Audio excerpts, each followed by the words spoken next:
እንደናፈቀኝ ታውቃላችሁ? ራሴን በራሴን ማዘዝበት የራሴን ትዳር ይዤ የራሴን ቤት ይዤ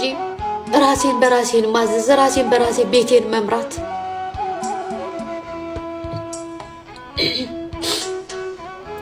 ማሄ ይሄንን አምጪ ከምትለኝ አንድ ሴትዮ ማሄ እንደዚህ ስሪ ለራሴ የምር ምን አለ እግዚአብሔር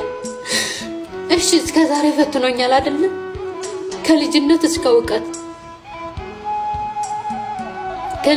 እስከ እውቀት ፈትኖኛል አይቶኛል ስንት ነገር አሳልፌያለሁ በዚች እድሜ ግን ከዚህ በኋላ ምን አለ እንደው መሞቻዬ ቀን በዛ ላይ ያላቀው አይደል አሁን ደግሞ ራሴን ለማጥፋት ተነሳው ምን ትላላችሁ በቃ ሁሉም ነገር አስጠላኝ እናቴ ትሙት በዚህ ሰዓት ማለት ነው በእርግጥ አባቴ ጥሩ አልነበረም ለኔ ግን አባቴ በኖረ ብዬ ተመኘው አባቴ ለኔ ጥሩ አልነበረም እናቴ ትሙት ነው የምላችሁ እናቴ ናት እንጂ ለኔ ብዙ መስዋዕት የከፈለችልኝ አባቴ ለኔ ጥሩ አልነበረም ያንን ደግሞ እኔ እዚህ ጋር መጥቼ መናገር አልፈልግም ግን በዚህ ሰዓት በኖረና ችግሬን በነገርኩት አባት መከታ ነው ይባል የለም ምንም ቢጣላችሁ ራሱ አባት አለኝ ብሎ ማውራቱ ራሱ ትልቅ ኩራት ነው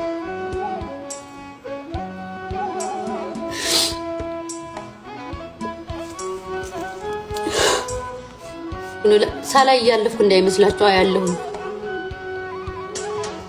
በአሁን ሰዓት የእናንተ መጥፎ ኮሜንት አይደለም መስማትና ማየት የምፈልገው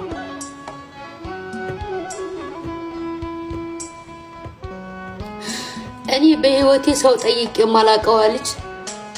አንድ ሰው ጠየቅኩኝ እንዲረዳኝ ማርያምን ነው የምላችሁ በውስጥ ድረስ እጅ ጠየቅኩኝ እንደገና ደግሞ መሰጅም ጻፍኩኝ ቢያንስ መሰጁን አይቶ እንኳን ይመልስልኛል ብዬ ማለት ነው አላየውም እንዳይል አይቶታል ግን መልስ መስጠት አልፈለገም አያችሁ እኛ ሀበሾች እንደዚህ ነን ሰው ሲጀገር መርዳት አንችልም ከንፈር መምጠጥ ብቻ አይዞሽ ብሎ መጻፍ ብቻ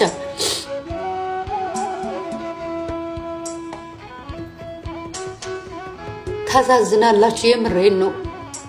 አንዳንዴ የሌላ ሀገር ዜጎች ሳይና እኛን ሳይ በጣም ነው የሚገርመኝ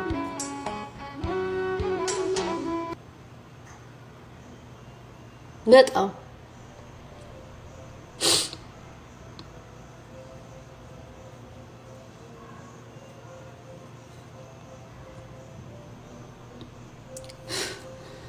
ነገሮችን ለመቻል በመወከርም ግን ታቅሚ በላይ ናቸው ከዚህ በላይ ምችል አይመስለኝም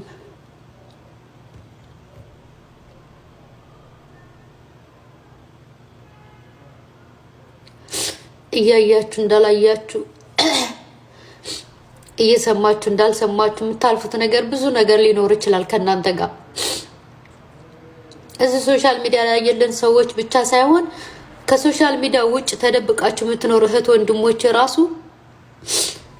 ችግራችሁን ደብቃችሁ እየሳቃችሁ የምትኖሩ ብዙ ሰዎች አላችሁ በእኔ መንገድ የምታልፉት